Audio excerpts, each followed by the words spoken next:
Welcome to Still Untitled, the Adam Savage Project. I'm Will. I'm Adam. And I'm Norm. Hey, guys. We're going to try every single permutation of remote locations. We'll do Will and me in the cave today, and Adam remotely, and then Adam, me back here, and Will remotely, just to mix it up. I'm so sorry you're in the Phantom Zone, Adam. I don't know what you did to deserve this, but like it's a, yeah. One of my favorite jokes. Where are you now? I am in Memphis. I'm in Birmingham, Alabama. It looks like you're in a hotel. I am in a Sheraton in Birmingham. It is our day off. Oh, nice. So it was a long week. I noticed that I flubbed some of my lines last night on stage out of sheer tiredness. Wow. Yeah, it's not even that I feel specifically tired, but I noticed that on tour that there are times when I'll just be like, that word that's supposed to be here isn't there, and it's going to take me another second to call it up. But again, we had a fantastic audience last night. Where were we exactly? We were in Jacksonville, Florida. Oh. So we drove here to Birmingham. I believe I am across the street from the jail in which Martin Luther King wrote his letter from a Birmingham jail. So is this down? Like, I used to go to football games in Birmingham. I'm in center of downtown Birmingham. Beyond that, I have not left the room to explore yet today because I've been catching up on my sleep and napping and eating chicken soup. Oh, good. Yes, recuperate. I mean, you went to Austin last week. I know I missed the podcast last week, but how was Austin?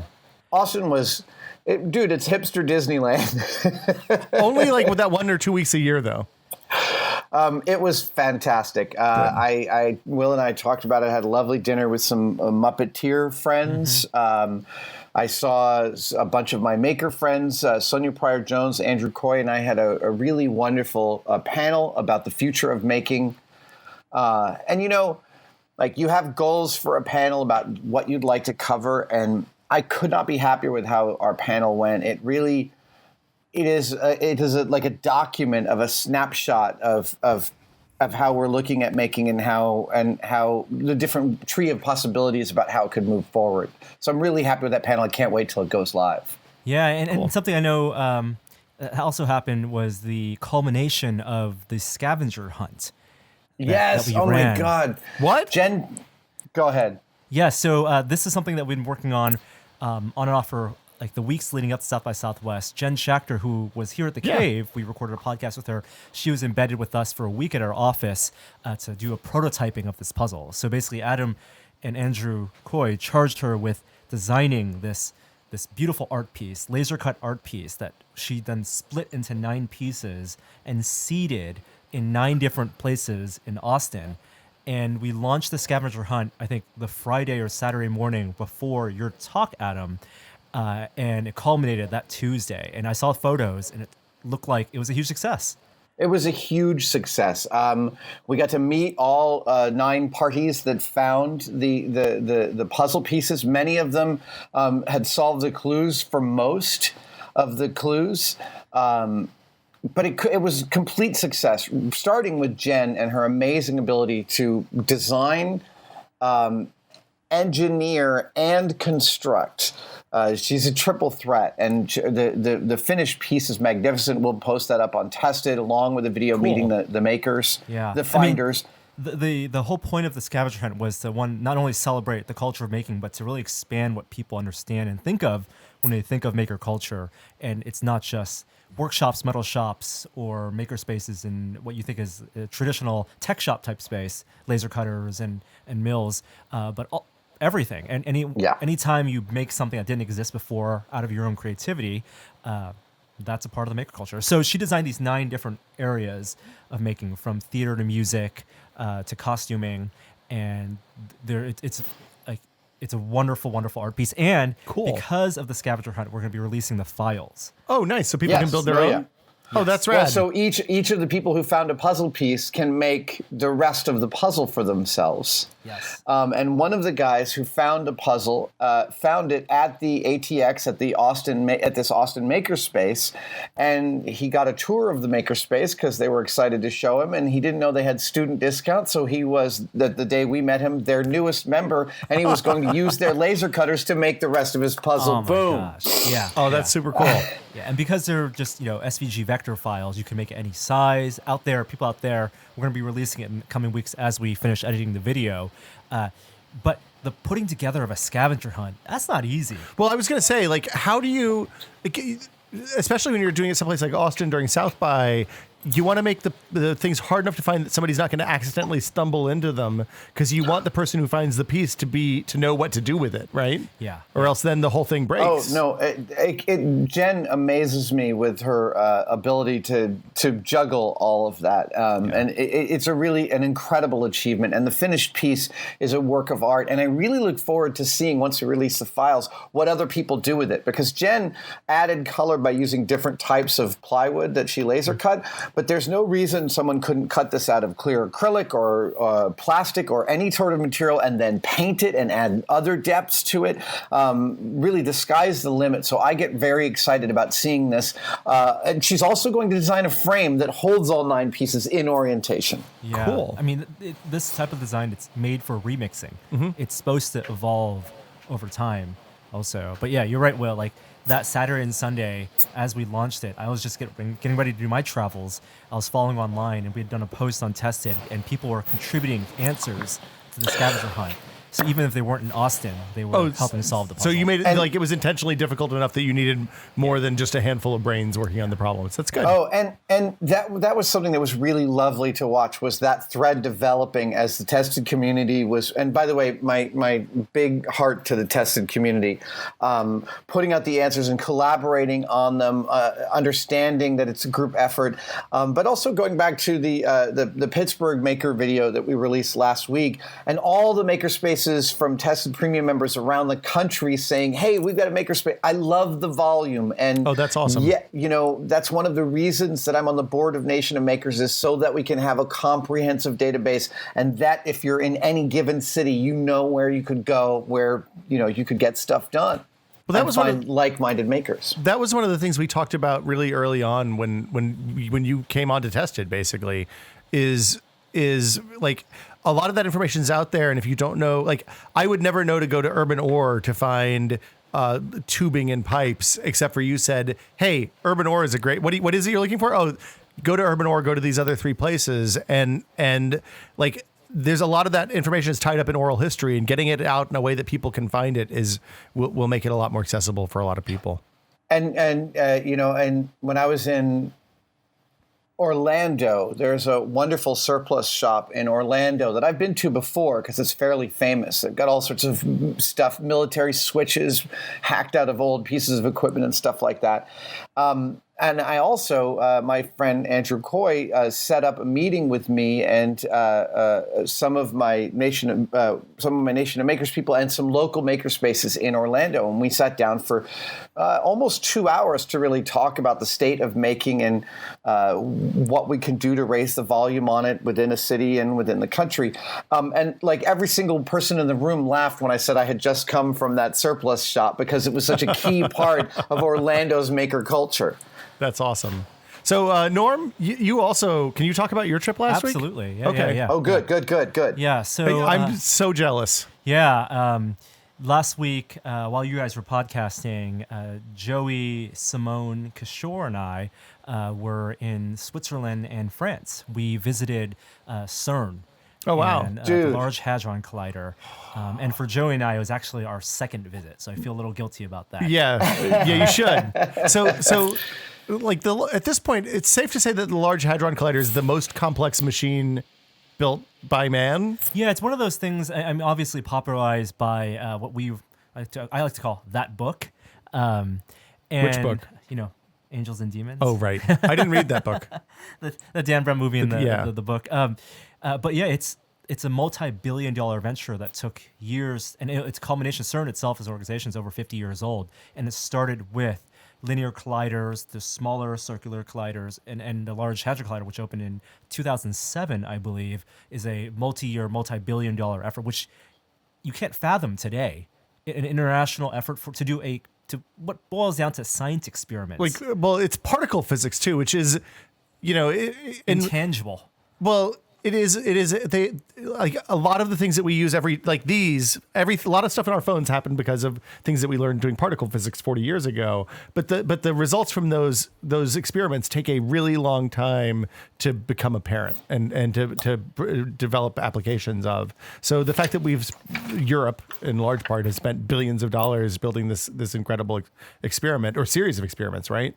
Is incredible. So what last time you were there, you went and looked at the Atlas experiment. Atlas experiment, right? Yes. So our primary contact, the physicist who part of the outreach program that invited us there, Stephen Goldfarb, he works for the Atlas experiment. So the way it's organizationally works is there's the LHC, which is the ring, and then along the ring there are 4 detectors or experiments where the particles collide, and then they built these giant room-size underground cavern machines that detect them and study them. And we're talking about petabytes of data, per hour that's being sent away to be analyzed, and it's all petabyte is 1,000 terabytes. Yeah. Wow. It's the cable management was something that we all appreciate. Like as nerds, like we couldn't understand the particle physics. You have to post to that subreddit of Cat5 of good wiring and conduit work. My God. Oh my! Like we were all freaking out. Like there's no one person that could possibly comprehend the complexity of the machine. Yeah. It's something that builds in layer and layer, but it's all beautifully color coded, and there's power, there's data that all just like it's like a living, breathing machine, an organism almost. And we were there to film for a science show we're working on with Kishore, which the community will see in the coming months. But something I did want to talk about is that we also ran a workshop there. Oh, really? Yeah. Oh, wow. So Kishore, who works for the Bay Area, he runs the Bay Area Science Festival and works for UCSF. His field is basically science communication, and so Stephen Goldfarb, the physicist, we set up a workshop where we had 35 people attend, physicists and communicators at CERN, and Kishore gave a presentation to talk about science communication, how physicists can be better communicators, because there are a lot of people. The A in STEAM. Exactly. Yeah. And surprisingly, it surprised me to hear from a lot of physicists and people who work there who just don't understand why it's important they think the work is enough. The work speaks for itself when oftentimes it doesn't. Yeah. And many of them don't even realize that, there are parts that do, but that the misunderstand, there's a whole, like, if you can let it get out of hand. I mean, if you search LHC and CERN in YouTube or even in Google, a significant portion of the results are conspiracy theorists. Like and the black hole's going to destroy. They're going to destroy the Earth, there, man. And even popular media, they're controlling the conversation about this work, and it's important that it's an exchange and it's not just a one-sided conversation. Well, and it's especially tough for particle physicists because a lot of what they're talking about is intangible and incredibly difficult to comprehend if you don't have like at least a bachelor's degree in science. Right. Yeah, so we ran a workshop where we actually brought some of the physicists there up to the front of the class, and I did mock interviews with them at 1 or 2 minutes apiece, and we recorded the interviews. Oh, that's awesome. And gave them the footage so they can look at themselves and watch themselves, because the best way to do it is really just to practice. Yeah. Well, I mean, if you look at what you and I did the first few months of Tested, I think those videos are still out there. Like, it was bad. Oh, yeah. I mean, and we were shooting video every single day and just learned by watching and doing it over and over again. So it's the same thing for people on the other side of the microphone as well. Absolutely. Yeah. Wow, that's really cool. While you're saying this, hilariously, the shot of the two of you will almost completely obscures your face behind a microphone and a boom. That's what everybody's looking for, right? It's only fair. My mom called me up and she's like, "Can you do a podcast where those big foam things aren't covering your face?" Adam, I think we talked about this on the podcast already, but at the New Year's party, your mom cornered me and was like, "Okay, I know you have to do the microphones, but you got to get them out." And I didn't know what Norm looked like. So, yeah. So funny. But that we did so much. It was a packed 2 days. We got to see the robotics facility where they make the robots. So the tunnel with the tube, we couldn't actually go down there because that's a very restricted area. The 28 Like the kilometers. place between. Okay. Yeah. The people aren't just jogging down there all the Exactly. time. Right. That's the one policed by BPRD, right? Yeah, exactly. But they have robots. So What? Yeah. So there's a monorail track that goes all the way around the ring, and the monorail track was originally built for construction purposes. They would have Monorail. a cart with materials, and people would, the workers would go. Yeah. But because it's all built, they repurposed the monorail track and built a robot, and there'll be a series of robots that will go along the ring and can visually inspect. And Like if there's a fault in Sector tube, 7G, they can send Yeah. Beepo the robot around there to check it out. Totally. That is amazing. Yeah. So are we going to see Crazy. that I love video this. before, or is that after? Do you know? But they actually wouldn't let us film in the robots lab, which is why I can talk about it Oh. now. I know. Yeah. Simone was very excited to see. I know. And meet those I robots. had to imagine they were like trying to recruit her. Come in, let's get some shitty. She wasn't robots allowed going. to touch some of the robots. I can based see on- why, yeah. They'd have to explain to her that no, we're not trying to collide the robots into each other, just Yeah. particles. Yeah. Yeah. So it's funny you talk about you went to the particle physicist kind of mecca.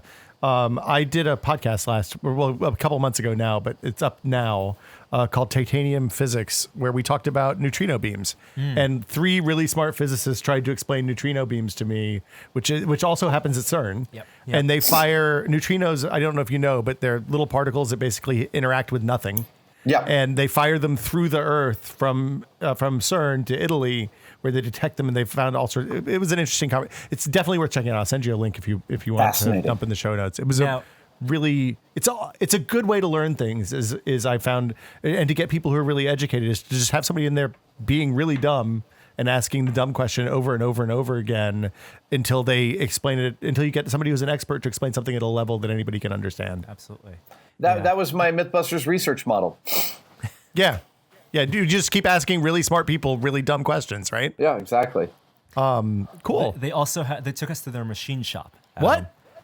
They have a whole facility. It is thousands and thousands of square feet with, I believe, 15 CNCs, up to 7 or 9 axis CNCs. Wow. Giant, and the guys there was, I believe, it was the Italian guys were working there 7 a.m. just milling custom hardware.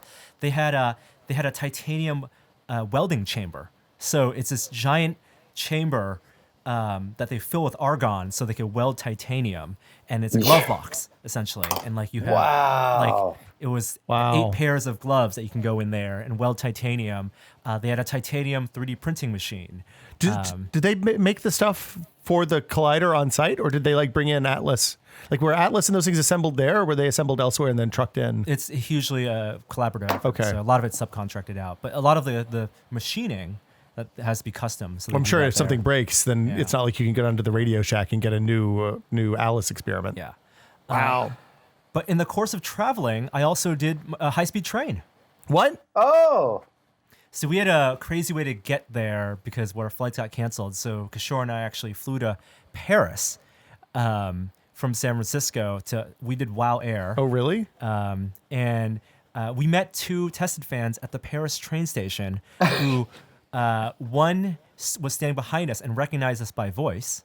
Of course. no. And then, yes, very, very nice guy. And then the other came up to us holding a phone with a screenshot of one of our videos and said, "Is this you?" Which I thought was very, very charming. Wow. So awesome. But high-speed train from Paris to Geneva, it's like 2.5 hours, 3 hours. And I love the train ride. Yeah. The train is, I mean, I've said this many, many times. It's completely my favorite mode of conveyance of all modes of conveyance. Yeah. One notch down from that, though, is the one wheel. And I got the one wheel plus at South by Southwest. Are you I traveling know with it's that now? a little bit less thrilling than the high-speed train, I mean, but it is an electric skateboard, Adam. That's pretty cool. It's not the most complex machine made by man. Back to the Phantom Zone for you, sir. sorry. Are you traveling with that? Is that on the tour bus? I have been riding it every single day. Thing 2, by the way. So now there was a wonderful app called One Wheel Buddy, which has now been absorbed into One Wheel. And their app is a wonderful improvement. Now you can sign up for accounts, and you can actually record routes where you're riding. You can record routes, and you can trade routes with other people, and there are leaderboards for speed. I'm here to tell you that Thing 2 is way high up on the speed leaderboard now. So but hold on, doesn't it speed limit? Or can you turn that off if you get crazy? No, the top speed of this is actually almost 20 miles per hour. Oh, and Jesus. Thing 2 was able to get it to 21.7 something miles per hour. He told me, I came into my dressing room and he goes, dude, check out where I am on the leaderboard. And then I noticed that he's bandaging his hand because he took a spill. Yeah, I can see that. But he couldn't even wait. No. Right. That's No, awesome. so good. Wow. When you travel, like you're in a new town, you have something like the One Wheel. When you look at Google Maps, you look at the pedestrian walking time and divide that by 3, like for time estimation, because there is no. Actually, no, it's fairly close to a bicycle in terms of time. You know, with an average speed of 12 miles per hour, it's not far off of what a bike journey would be. And I have been getting out in most cities. It's been lovely since we left the Northeast, where it's actually warm down here. It was in Florida for the last week. And speaking of Florida, when I was in Melbourne, Florida, my friend Dave Lavery from NASA came and picked up Thing 2 and I. And we got a kind of mind-bending tour. Well, first we went to the Kennedy Space Center, which is, I don't know if you've been since the shuttle's there. No. It's worth going there just for that. It is one of the most beautiful exhibits, and literally when you see the shuttle, you will burst into tears, as I did, because they have engineered your first view of it in such a beautiful way. It is a completely destination-worthy museum, and I only experienced like 1/10 of it in the few hours that we had.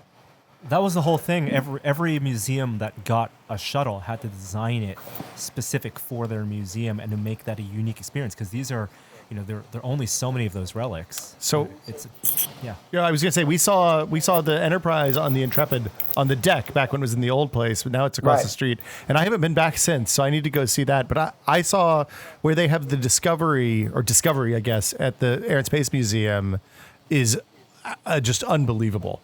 It's in a whole separate hangar all by itself, and you kind of come through this tunnel, and it's just where you walk through, your nose on at ground level, and it's just the biggest thing. And it's not unimaginably big in the way that like a Saturn V is, but it's a unique perspective on it you've never seen before, and you know exactly where you stand in relation to the spaceship, right? Well, it's really neat. And so the Atlantis, which is what they've got at the Kennedy Space Center, they've opted for a completely different viewing experience that is much more human scale and much more you experience looking at it. I'm getting chills as I'm telling you this. You experience looking at it that people built this, that this was I know they built a bunch of them, but each one of them was a custom one-off because there's so many little differences between them. And you can see the workmanship and the craftsmanship and the wear and the tear, and it's really inspiring. But that's not the best thing I did that day. What? That's not the best thing I did that day. What did you do? Double take, Will. We also got an extensive tour of the VAB, or Vehicle Assembly Building. You went in the big building? I not only went in the big building, I went on the big building. We got a tour all the way up to and including the roof, where we got to see a 360 view of Canaveral and all of the launch pads. Oh my God. I bet you can see Disney from there. Dude, it was incredible. So just for scale, the VAB is a 550-foot tall building that's open on the inside, so you can assemble a full Saturn V rocket in there. Vertically? Yes. Yeah. Yeah, they have 4 separate bays for assembling shuttles with like fold down platforms that have cutouts that match whatever ship they're working on. I stood over a tiny hole over the tippy top of which would have poked the top of a Saturn rocket. Wow. So I have to imagine, in scale from fiction, you're talking about a room like as big as the Jaeger room in Pacific Rim, right? It's an enormous, enormous room. It's very difficult. I took tons of photos, and yet none of them quite communicate what I would refer to. Well, I first experienced this feeling when I went to Hangar 2, one of the large wooden blimp hangars at NASA Ames. And you can see the big steel one up close to the highway, but farther back behind it are the two Hangars 1 and 2 made of redwood. They are 1,200 feet long, and it's 230 feet from the middle of the hangar to the truss work. And we filmed in there on Mythbusters several times, and if you're walking down the hangar and looking up, you actually get what I call reverse vertigo. Your body can't quite comprehend the scale of what you're inside, and the VAB is completely the same experience. It is so big, it has structure just because it actually ends up not with weather inside, like you don't get actual clouds, but you do. They said if you open one of these doors, and again, these doors are 500 feet tall. If they open one of the doors, fog can roll through the building, and clouds have entered at the top of the building. So I got to go there when I was in college, I guess. And when the person who was giving us the tour was like, "Hey, I want you to tilt your head back as far as it goes and look straight up at the ceiling." And then he stood behind us, so when we started to fall over, because you kind of lost your sense of scale, he was there to put a hand on your shoulder so you didn't tip. And like it was. I don't get vertigo, but you kind of have this reverse vertigo. At least I did. It was unbelievable. Yeah. Well, and so they when they first built the building, it had a concrete ceiling, and they had some difficulties with the expansion and contraction of the steel reinforcement caused some pieces to start to fall. So then they built a secondary ceiling to capture that stuff and to repair the roof, and they did. But up in there, because they built that second ceiling, it means you can actually go up in between the roof, and you can see the final beam that was laid to build the VAB and all the signatures of the people who have worked at NASA over the years. Oh, that's so cool. I have photos of all of this. Norm, I'm going to send you this so we can post it up on Tested. It was like the scale, the sheer scale of not only the building, but then when you stand on the building, and we stood on scaffolding on top of the building and look at where the Mercury and where the Apollo, where the astronauts. There was a launch that night that we Did you see the unfortunately. Delta? It was. What was it? There was a Delta and there was a SpaceX last week. Both Delta. It was 4. A Delta, and it was unfortunately like 30 minutes later than it should have been, which meant that when it was supposed to go was 15 minutes before Brain Candy went on stage, and so 15 minutes before, my entire crew was on the roof of our theater, because we would have been able to see it from Melbourne, Florida. Yeah.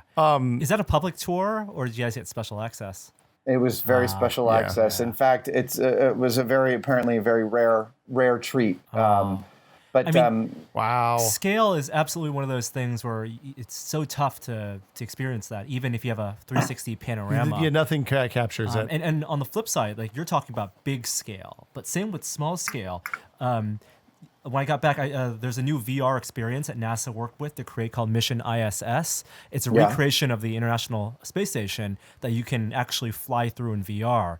And I tried it, and it's convinced me how small those rooms are. Wow. Because you see a lot of the photos. You and I went in the scale model when we were at Johnson. And it feels even smaller. And it feels smaller than that. Yeah. Because you see photos that, like Chris Hadfield and other astronauts take, the exercise bikes at the cupola or the glove box room. And the little sleeping nooks. Right. All of that is actually much, much closer than I had comprehended in my head. It's very, very claustrophobic up there. Well, so when we were in the scale model, I didn't feel like it was claustrophobic. Part of that is because they're not all of the modules have like actually connected to the other modules. Sometimes you go outside into the big room.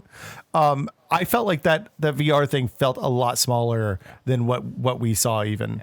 Yeah. It's really neat. It's totally worth checking out. I think it's free on the Oculus Store. I'll share it with you when you get back to the shop, Adam. I can't. I just wrote it down. It's on my list. I'm dying to try that. That sounds amazing. Yeah, all of this talk of interesting places. I use Atlas Obscura when we're on the train to find places. But what is the Atlas Obscura for, like science and and It's making. Atlas Obscura. Is it also Atlas Obscura? Yeah, no, they covered that as well. In fact, Michael Stevens is also a fan of Atlas Obscura. A couple of different times we've arrived in the city, and I would say, they've got a blah blah blah here, and he goes, "Yeah, I looked it up this morning." I spending time on Atlas Obscura has let me know that I'm really excited about tunnels. I didn't realize it, but like the article about the old Texas Super Collider, the tunnels there is really good. The one about the tunnels that go under the Capitol building, which are the staff House and Senate staff used to get around, also really interesting. Tunnels are always good. It turns out. That's really. I want to just give a shout out. This is going up on Tuesday, right? Yes. That's correct. So tonight, Brain Candy is in Birmingham, Alabama, and we have tickets left for this show. If you want to come out and see us, please come out. The show's been going stunningly well. The audiences are incredible. Michael and I are having a really fun time, and it's just delightful. The meet and greets afterwards with the kids and the families and new engineers. It's a lot of new engineers. It's really thrilling. That's cool. Yeah. I think this is a good place to end. Yeah. I think so. If you're listening, you should check out Titanium Physicists. It was really cool. Or for Titanium Physics, rather. It was really cool. I enjoyed it, and I learned a lot. And I think you probably would, too, if you're into that sort of thing. Very cool. As Adam alluded to earlier, we have a new series where Adam's visiting different makerspaces around the country. This week we have a video of the Children's Museum from Pittsburgh. This is all brought to you in part by the Fab Foundation. So that's a great video series. You should check that out. And the test community, we have our newest project with Sean and Jeremy, where they're trying to recreate the perfect thermal detonator from Return of the Jedi, and Adam contributed to part of that as well. So you got to check that out. Oh, and I forgot to say this last week, but the first episode of the Foo Show is out now on Steam. You can go download it and buy it. It's $5 if you want to get the whole season. It's $22.50 I think right now. And I talked to Brendan Chung from Blendo Games about his game Quadrilateral Cowboy, which is a cyberspace hacking game, like a Gibsonian kind of cyberspace hacking game. He built it mostly by himself, brought in one person at the end. We talk a lot about how the game's made. And there's an extended bit about like interactivity in toilets in video games and the history of that. So I highly encourage you to check it out on Steam. You can just search for The Foo Show. Cool. Awesome. Adam, enjoy all right, guys. your day off. I will. And I'll see you guys. I'll talk to you guys next week. Okay. All right. All right. Bye, everyone. Bye, guys. Bye, guys.